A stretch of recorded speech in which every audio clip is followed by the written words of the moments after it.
Mesdames et messieurs, bonsoir. Merci de l'attention et bienvenue dans cette édition dont voici le sommaire. La sous-préfecture de Koba choisit pour la commémoration de la 36e journée mondiale de la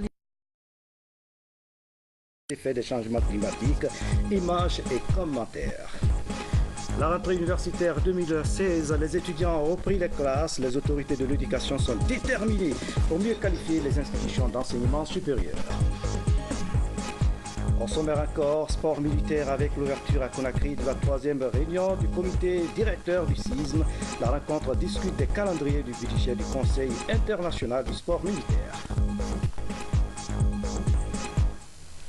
Encore une fois, bonsoir, merci de l'attention. Ce journal s'ouvre sur un décret du chef de l'État, décret des 2016-302 PRG-RCG portant validation du thème de la première édition de la Semaine nationale de la citoyenneté et de la paix. Le président de la République a vu la Constitution décrète, article 1er, la première édition de la Semaine nationale de la citoyenneté et de la paix aura lieu du 1er au 7 novembre 2016 sous le thème Citoyenneté et civisme pour la paix, la démocratie et le développement. Article 2. La Semaine nationale de la citoyenneté et de la paix vise à consolider la démocratie, l'état de droit et la culture de la paix, promouvoir une citoyenneté responsable auprès des populations guinéennes, renforcer la culture du civisme, de la citoyenneté et de la tolérance chez les jeunes et adultes, sensibiliser la population sur le respect des valeurs cardinales du savoir-vivre ensemble, renforcer la prise de conscience des différents acteurs publics, politiques, sociaux, et puis de l'ensemble de la population sur l'importance stratégique de la citoyenneté et du civisme pour le développement démocratique et socio-économique de la Guinée. Promouvoir l'idée et la culture d'une citoyenneté responsable constituée de droits, de libertés et de devoirs vis-à-vis de l'État, de la société et de chaque individu. Article 3. La Semaine nationale de la citoyenneté et de la paix sera célébrée sur l'ensemble du territoire national dans les représentations diplomatiques et à tous les niveaux de la vie publique, sociale et socio-professionnelle, notamment les administrations publiques et privées, les établissements scolaires, techniques, universitaires et professionnels publics et privés, les organisations socio-professionnelles, les lieux de culte, les marchés, gares routières et débarcadères, les services de défense et de sécurité et autres places de rassemblement public. Article 4. L'ensemble de l'administration publique, privée et des structures socio-professionnelles sont invités à tout mettre en œuvre pour la réussite de cet événement de l'intérêt de la paix citoyenne et de démocratie en Guinée. Article 5. Le Premier ministre, le ministre de l'Unité nationale et de la citoyenneté, le ministre de l'administration du territoire et de la décentralisation, le ministre de l'économie et des finances et le ministre du budget sont chargés de l'application du présent décret qui prend effet à compter de la date de sa signature et sera enregistré et publié au journal officiel de la République. Conakry, le 17 octobre 2016, signé professeur Alpha Condé, chef de l'État. Conakry, 17 octobre donc 2016, direction Palais Sékou-Touria, où le président de la République, professeur Alpha Condé, a reçu successivement ce lundi en audience le ministre cubain des Relations extérieures et le PDG de l'entreprise turque Albayrak. Ce dernier compte investir dans les domaines de la gestion des ordures et le transport en commun. Ibrahim Maketa revient sur les grandes lignes de ces audiences. En tournée dans plusieurs pays africains, le ministre cubain des Relations extérieures a choisi la Guinée comme première étape. Reçu en audience par le président de la République, professeur Alpha Condé, Bruno Rodriguez a tout d'abord transmis le message de salutation à son frère et ami, professeur Alpha Condé. Les deux hommes ont échangé sur le renforcement et la diversification des liens d'amitié et de coopération historique existants entre les deux pays. Professeur Alpha Condé a rassuré son hôte de sa volonté, celle du gouvernement et du peuple de Guinée, de donner un souffle nouveau à cette coopération historique. J'ai le grand honneur d'être accueilli par le président Alpha Condé et notre expression de solidarité vis-à-vis du gouvernement et du peuple guinéen. Il s'agit d'une relation historique qui a été commencé à la date du président Sékou Touré et notre commandant Fidel Castro. Et il y a un excellent état de relations entre nos deux pays. Pour nous, la relation entre la Guinée et l'Afrique a une très grande priorité et nous allons continuer à travailler ensemble dans des projets de collaboration réciproque. Le Cuba et la Guinée entretiennent des liens de coopération depuis plus de 50 ans. C'est pourquoi, durant l'épreuve de la fièvre à virus Ebola, le Cuba, comme d'autres pays d'ailleurs, était à Conakry pour apporter son soutien sous l'impulsion du chef de l'État. Dans la gestion de Ebola, ils nous ont beaucoup aidés, ils nous ont envoyé des médecins coopérants, ils ont même perdu un médecin ici. Ils vont profiter de cette visite pour y déposer une gerbe de fleurs. Mais mieux que cette coopération, le président Alpha Condé, tout cela procède de sa diplomatie sur le plan international pour la visibilité de la Guinée. Et Monsieur le Président de la République a fait une affirmation lors de la 71e session de l'Assemblée nationale pour dénoncer l'injustice sur le blocus américain. Tout cela donc amène Cuba à renforcer ses relations avec ce pays ami depuis si longtemps, depuis notre indépendance. Juste après, le président de la République, professeur Alpha Condé, a reçu en audience le président du conseil d'administration de l'entreprise turque Al Bayrak. Ils ont échangé sur plusieurs projets de développement de la gestion des déchets et le transport en commun. Le président de la République, professeur Alpha Condé, a surtout rassuré ses investisseurs turcs de l'accompagnement du gouvernement dans la réalisation de tout projet d'intérêt public. Tout un espoir pour l'entreprise Al Bayrak qui entend investir au plus vite en Guinée.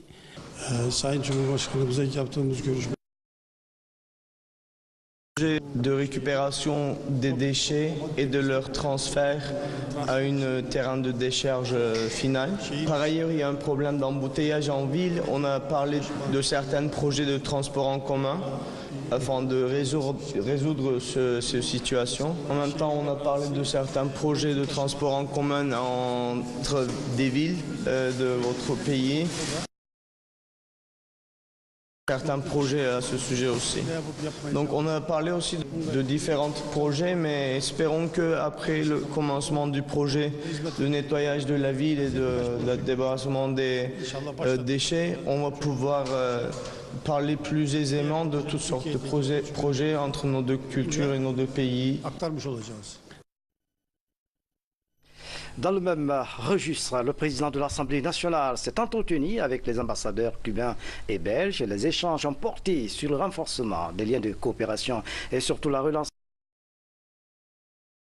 Roberto No.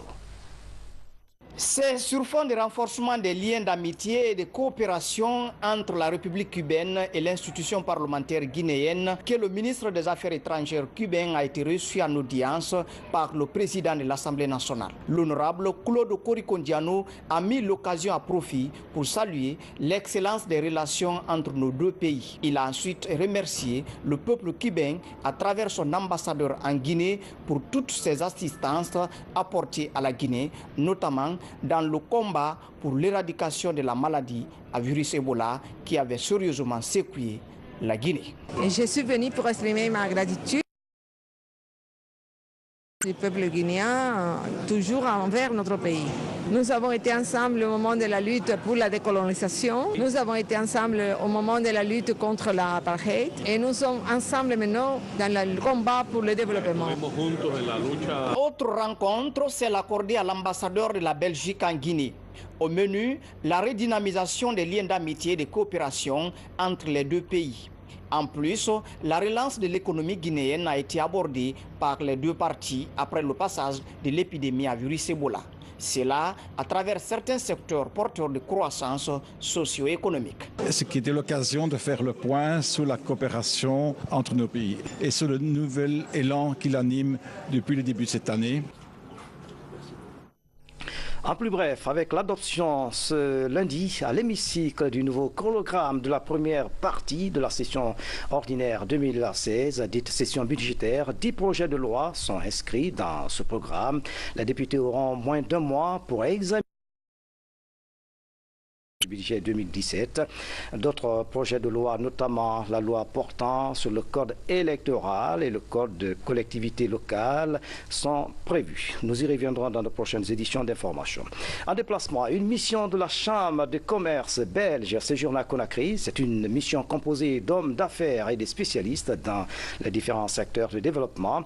Elle va échanger avec le Premier ministre, chef du gouvernement. Il a été question de la relance de l'économie guinéenne. Ousmane Bengoua, reportage. C'est une mission économique belge qui est en séjour de travail à Conakry depuis hier. La délégation est composée de spécialistes dans différents secteurs, notamment l'électromécanique, l'eau, l'environnement et la formation des cadres. C'est bien de venir accomplir quelque chose. Et donc ici, nous voulons prouver que la Belgique a fait une promesse dans les temps difficiles d'Ebola, mais que nous tenons notre promesse et que nous voulons aider la Guinée à redémarrer économiquement. De là, la volonté que nous avons par toutes nos organisations de venir donner un coup de main, un appui à la Guinée. Et pour cela, il faut bien sûr aussi avoir des idées nouvelles. Plus ou moins 100 entreprises belges seront venues en Guinée cette année. Pour le Premier ministre, cet engagement du Royaume de Belgique devrait permettre aux autorités guinéennes de renforcer davantage cet élan de coopération entre nos deux pays. Mamadi Youla a ensuite exprimé la volonté de son gouvernement dans l'exécution rapide de cet ambitieux projet créateur d'emplois. La mission d'hommes d'affaires belges explore donc le potentiel économique de la Guinée. Cette mission guinéo-belge est organisée par l'Agence guinéenne de promotion et des investissements privés en partenariat avec la Chambre de commerce, d'industrie et d'agriculture.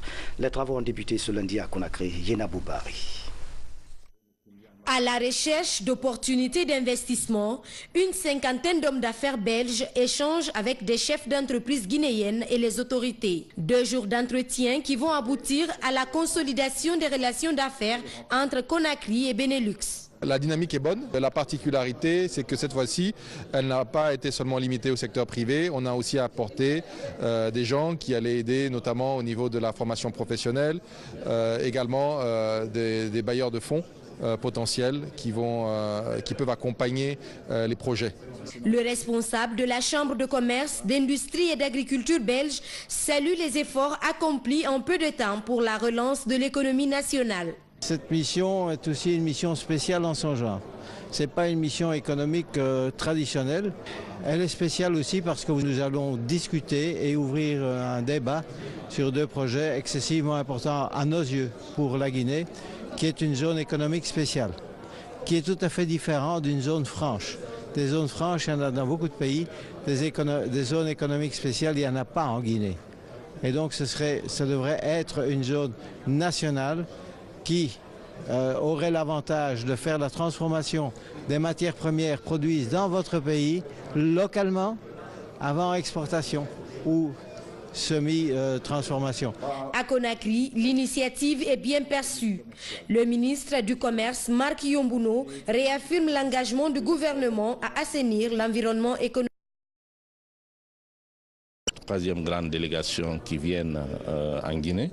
Ça voudrait dire tout simplement l'intérêt qu'accorde la Belgique à notre pays. Il ne reste que maintenant à nous les Guinéens, au secteur privé guinéen, de profiter de cette somme d'expérience, de la masse d'investisseurs qui viennent profiter de nos opportunités pour nouer des contrats et pourquoi pas établir des affaires en Guinée. Avec ces énormes richesses naturelles, les hommes d'affaires belges estiment que la Guinée évolue vers un point de croissance en Afrique. Je vous le disais en titre, ouverture ce lundi à Conakry de la 3e réunion du comité directeur du Conseil international du sport militaire. La rencontre porte sur l'élaboration des calendriers des activités sportives et le budget pour l'année 2017. Suivez le reportage de Sergent Lamine Sanakawa, correspondant de la presse militaire. Les calendriers des activités et le budget pour l'exercice 2017, c'est la toile de fond de cette 3e réunion du comité directeur du Conseil international du sport militaire à Conakry. L'événement mobilise les autorités civiles et militaires du pays pour donner à la rencontre un cachet tout particulier. Nous sommes très heureux d'appartenir à cette organisation internationale. Nous sommes membres depuis 1981 et nous participons activement aux activités du CISM.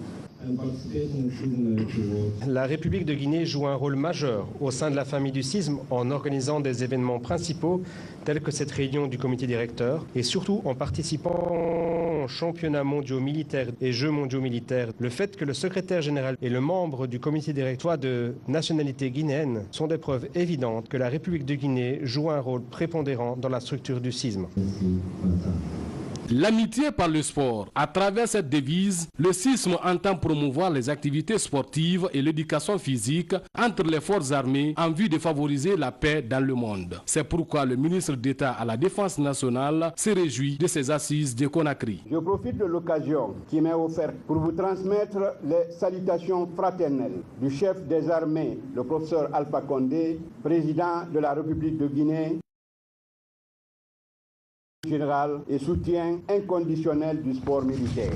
Nous ne ménagerons aucun effort pour l'aider à assurer pleinement sa mission pour le bon épanouissement et la pratique sportive au sein des forces armées partout dans le monde. Pour éclairer la lanterne des uns et des autres, les autorités de l'instance suprême du sport militaire, à travers ce point de presse, ont passé au peigne fin toutes les questions liées à l'organisation et le fonctionnement de leur institution avant de procéder à la décoration de certaines autorités du pays. Créé en 1948 à Nice en France avec 5 membres, le CISM compte de nos jours 135 nations. L'autre temps fort de cette édition, les étudiants ont repris le chemin des cours ce lundi. La rentrée universitaire a eu lieu sur toute l'étendue du territoire national. C'est une rentrée progressive en termes d'effectifs. Ce matin, le ministre en charge de l'enseignement supérieur s'est rendu à l'université Gamal Abdel Nasser de Conakry pour voir et apprécier l'ouverture des classes. Francis Collier sur les pas du ministre. Ce 17 octobre était attendu pour la rentrée universitaire. Effectivement, ce lundi matin, les universités ont repris leur animation à la faveur de la reprise des cours. Malgré l'absence de certains de nos amis, nous sentons vraiment que l'école, les étudiants sont prêts et les professeurs aussi sont engagés pour nous aborder cette année 2016-2017. Ce premier jour, les étudiants jouent à la prolongation des vacances. Mais chez le personnel enseignant et d'encadrement, le respect du rendez-vous est de rigueur. Au chef du département d'établir les emplois du temps et de savoir quels sont les professeurs maintenant sur place et de faire les emplois du temps conséquemment. Cela aussi a été fait. C'est pourquoi d'ailleurs vous avez dû constater ce matin, malgré qu'il n'y a pas une affluence comme on le souhaitait, mais quand même les cours ont effectivement démarré dans ces facultés. Sur le terrain, le ministre de l'Enseignement supérieur et de la Recherche scientifique vérifie l'effectivité de la reprise des cours et les conditions d'accueil des étudiants. Une première journée, l'affluence est quand même assez bonne, même si toutes les salles ne sont pas remplies. Mais c'est normal, c'est juste la première journée d'ouverture et c'est sûr que dans les jours à venir, tout le monde sera sur place. À l'université Gamal Abdel Nasser de Conakry, la première université du pays, les infrastructures ont besoin d'une remise à niveau. Les équipements aussi doivent être renouvelés progressivement. Depuis 50 ans, cette université attend un investissement d'envergure. Les autorités de l'éducation multiplient donc des initiatives pour valoriser et qualifier les institutions d'enseignement supérieur. Certes, il y a eu des progrès, mais de nombreux défis, et non des moindres, restent à relever. C'est un constat de Moussa Komar. Alors que les étudiants reprennent le chemin des classes, les autorités du ministère de l'Enseignement supérieur annoncent de nouveaux programmes pour qualifier l'enseignement principal, résoudre l'immense en Guinée. Nous allons mettre les jours à venir en place l'autorité d'assurance qualité qui va veiller à cette adéquation formation-emploi. Parce que le LMD, c'est la formation par objectif. Donc nous ne formons plus sur le plan académique, nous formons les jeunes pour qu'ils soient opérationnels tout de suite sur le terrain. Et cette remise en question va continuer jusqu'à ce qu'on ait des programmes cohérents avec les entreprises. Depuis des dizaines d'années, l'enseignement supérieur fait face à des défis multiples. Le faible niveau du budget, l'insuffisance d'établissements publics, le manque de qualifications ou encore le vieillissement de la majorité du personnel enseignant, le contenu des programmes dispensés. Dans les universités guinéennes, le système LMD fait débat. Ce n'est pas un frein, c'est un grand avantage. Et les jeunes mettent en tête, ou je ne sais pas si c'est eux ou si c'est les parents ou qui, mais il y en a qui se disent qu'avec la licence, on ne peut rien faire. C'est avec la licence qu'on va sur le marché de l'emploi. On ne passe le master que si l'entreprise exige ou bien on est dans l'enseignement. Sinon, le master, pour le moment, c'est un luxe. À Conakry, plusieurs enseignants ne partagent pas cet avis. Pendant ces temps, à l'université de Sonfonia, par exemple, des efforts sont faits pour répondre aux obligations du système LMD. La préoccupation essentielle aujourd'hui, c'est la formation des formateurs. Lorsqu'on va les former, ils vont former d'autres. Et la crème va s'installer. La médiocrité, n'est-ce pas, va quitter. Nous, lorsque nous avons senti que les enseignants n'ont pas le niveau, on a créé ces doctorats pour ça. Nous avons payé cher à la formation de certains enseignants à l'extérieur et nous avons continué ça jusqu'à un certain moment. Cette année, l'État compte moderniser le système d'enseignement en Guinée. Le gouvernement annonce le renforcement de la formation à distance. Le défi des responsables du ministère de l'Enseignement supérieur étant la valorisation du diplôme guinéen.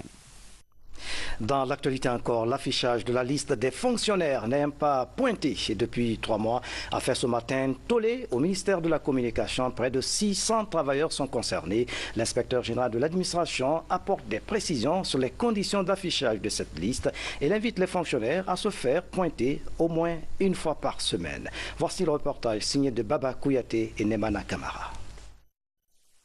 Vent de panique ce lundi au ministère de la Communication. En cause, l'affichage de cette liste non signée de 5. Sur l'entête, on peut lire « Liste des fonctionnaires n'ayant pas effectué un seul pointage du 1er avril au 31 juillet 2016 ». Alpha Oumarso, agent au studio TV de la RTG Koulouma, fonctionnaire depuis 6 ans, ne comprend pas comment son nom s'est retrouvé sur cette liste. Depuis le premier jour de pointage jusqu'à la fin, je me suis pointé et la machine m'a toujours reconnu. Même tout de suite, en montant, j'ai vérifié, la machine m'a reconnu. Je ne sais pas pourquoi je me suis retrouvé sur cette liste. C'est un sentiment de frustration parce qu'ils ne m'ont pas récompensé comme je l'ai fait. Parce que moi, je sais que honnêtement, je travaille, je viens au travail et je me pointe aussi. La machine me reconnaît. Elle me dit « thank you ». J'attends ce que je... Moi, je sais que honnêtement, je me pointais. Cependant, sur la liste figure CD. Pour beaucoup d'agents se retrouvant sur cette liste, il faut attendre la réaction du ministère de la fonction publique. Moi, je ne crois pas qu'un fonctionnaire pointe une fois, 2 fois dans le mois et que son nom apparaisse sur la liste de ceux qui n'ont jamais pointé une seule fois. Pour le moment, encore appris cela, n'ont pas encore vu ce cas. Alors, il y a d'autres, il y a certains qui en parlent. Quand ils en parlent, nous vérifions et nous constations sur la liste de ceux qui ont pointé régulièrement ou ceux qui ont pointé au moins une seule fois. Donc, que les intéressés aillent bien voir les listes, parce que c'est 2 listes. Quand c'est 2 listes, on est pressé, ou les listes, si elles ne sont pas bien affichées, on va penser que le nom de telle figure sur la liste de ceux qui n'ont jamais pointé même une seule fois. Selon plusieurs sources, d'autres départements ministériels seraient dans le même cas de figure. Une situation qui coïncide avec l'annonce de l'application de la nouvelle grille salariale. Nemana et Baba Kouyaté, un dossier à suivre. La Guinée s'active dans les préparatifs de la COP 22 qui se tiendra cette année au Maroc. 6 panels thématiques sont formés pour assurer une participation réussie de la Guinée à ce rendez-vous du climat. Mamadou Alpha Baldé fait le point. À quelques semaines de la COP 22 au Maroc, la Guinée prépare activement sa participation à ce rendez-vous international sur le climat. Des spécialistes travaillent sur différents thèmes, dont celui de la promotion des énergies vertes. La Guinée dispose d'un potentiel considérable dans ce secteur. Vous savez que la Guinée a un devoir noble. D'abord, comme vous le savez, notre président de la République a été désigné par ses pairs comme coordinateur de l'électrification de l'Afrique. Et nous sommes champions aujourd'hui parce que nous avons déjà finalisé un premier barrage et le deuxième barrage est en voie de construction. Donc ça veut dire que nous sommes à la une. La Guinée est le pilier aujourd'hui de cette COP.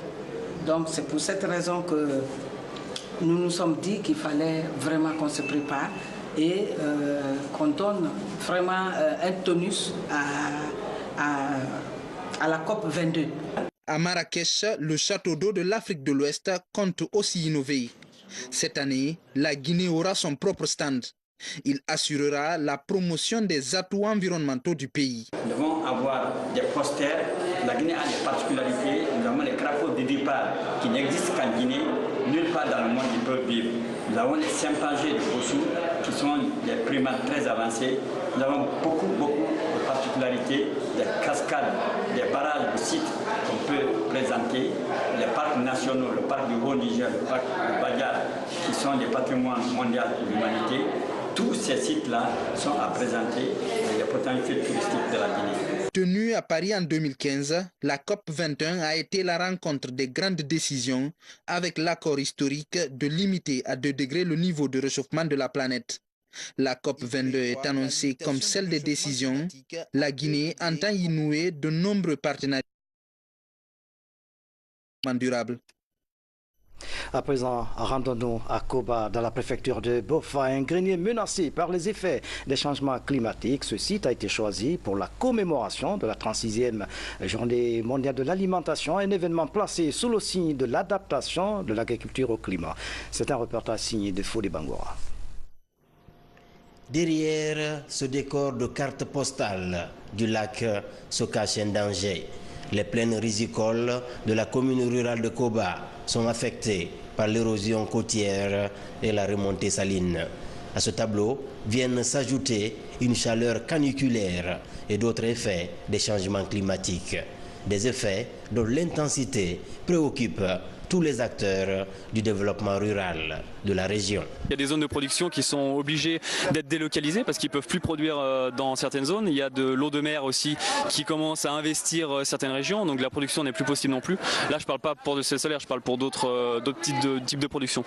Donc vraiment, c'est très important que l'agriculture soutienne justement l'aide à la protection de l'environnement. C'est très important. Pour corriger tout cela, nous sommes en train de sédentariser les producteurs au niveau des périmètres aménagés pour arrêter la coupe du bois au niveau des coteaux. À l'instar des préfectures du nord du pays, Gawal, Koundara et Mali, en cette phase post-Ebola, toutes les activités des couches vulnérables du pays sont affectées par les changements climatiques. Face à ces catastrophes naturelles dues au changement climatique, notre pays a bénéficié partenaires traditionnels à travers une assistance en intrants, je veux parler d'engrais et de semences, mais aussi de petits outillages et équipements agricoles, kits de transformation de riz, des grillages pour les clôtures. Et tout ceci aux 600 ménages victimes afin de permettre à ceux-ci de production. Pour aider le monde rural à s'adapter à ces phénomènes climatiques extrêmes, la Journée mondiale 2016, parrainée par la FAO, attire l'attention de l'opinion avec le slogan « Le climat change, l'alimentation et l'agriculture aussi ». La communauté internationale prend peu à peu conscience que le secteur agricole possède un potentiel nous permettant de lutter contre les effets négatifs du changement climatique. Dans cette course mondiale contre la faim, la promotion des foyers améliorés et des fertilisants made in Guinée est enclenchée, avec en prime des efforts de restauration du couvert végétal initiés en partenariat avec la FAO. Fodé Camara, merci pour ce reportage. Direction Kinia, où le district de Dantoumaya 29, les travaux sont financés par l'État guinéen à hauteur de 750 millions de francs guinéens. Ce pont va désenclaver 14 villages qualifiés de greniers de la préfecture de Kindia. Ousmane Toumani Kamara reviendra dans nos prochaines éditions d'information. Et une nouvelle équipe pour la coordination nationale des débarcadères de Guinée. L'élection s'est déroulée samedi à la maison des jeunes de Dixie. Les acteurs de la pêche artisanale portent confiance à cette nouvelle équipe qui va œuvrer pour l'amélioration de leurs conditions de vie. Ablé Diallo, reportage. Après plus d'une vingtaine d'années de gestion de l'ancien bureau de la coordination des débarcadères de Guinée, les acteurs de la pêche artisanale décident enfin de faire la rupture. Une volonté exprimée par l'ensemble des acteurs de la filière. Le Conseil national des charges de la pêche artisanale, ils se sont dit qu'il y a trop de malversance au niveau de la pêche artisanale.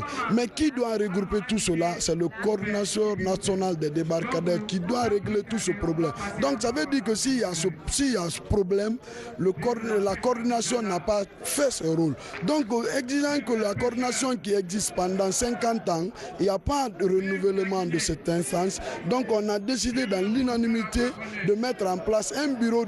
Ici, à la maison des jeunes de Dixie-Port, une nouvelle équipe composée de 13 membres est élue pour un mandat de 3 ans renouvelable. Le premier défi qu'elle se fixe, c'est de réorganiser le secteur de la pêche artisanale en vue de faire face aux multiples préoccupations des acteurs. Nous promettons avec cette équipe que vraiment nous allons être à la hauteur de la confiance que la nation nous a mise.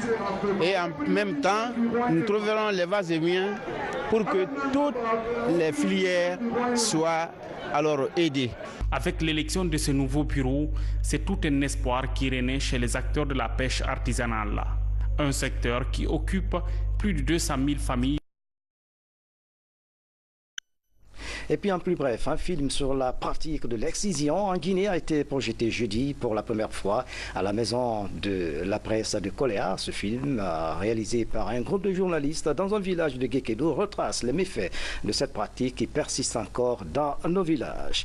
Le 15 octobre de chaque année est consacré à la journée mondiale de la canne blanche. L'événement a été marqué à Conakry par une journée de sensibilisation à l'intention des malvoyants.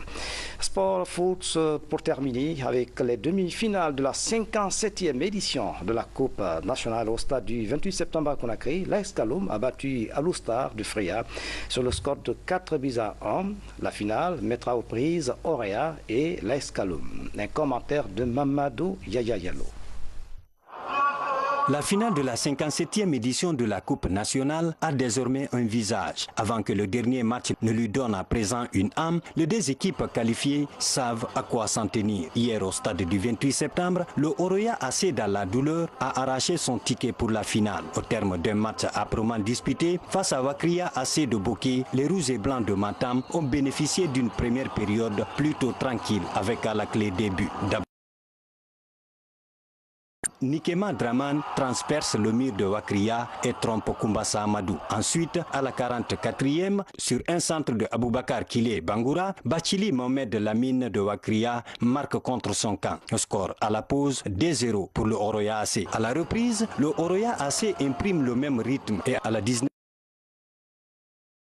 prévu toute la défense de Wakria et rate le cadre. À la 35e, l'insaisissable Okansé Mandela a réussi un contrôle orienté dans la surface de réparation de Wakria avant d'être abattu. Et Daouda Kamara rate le penalty. Et l'équipe de Boké, dans un sursaut d'orgueil, multiplie les velléités offensives et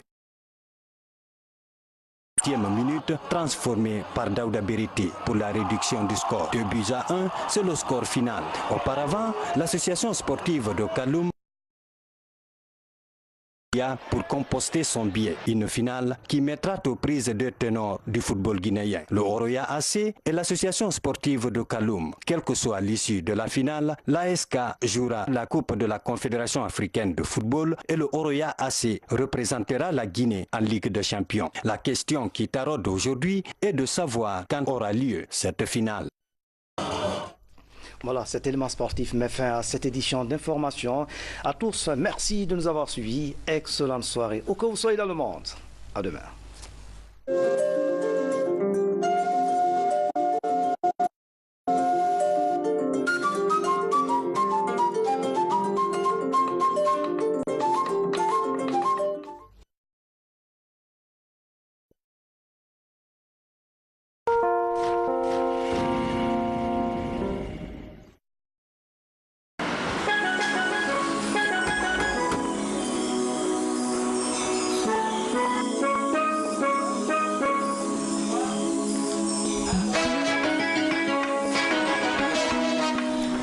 spaghettis cheval. Les spaghettis qui vous donnent de l'énergie et de la bonne vigueur comme vous le souhaitez.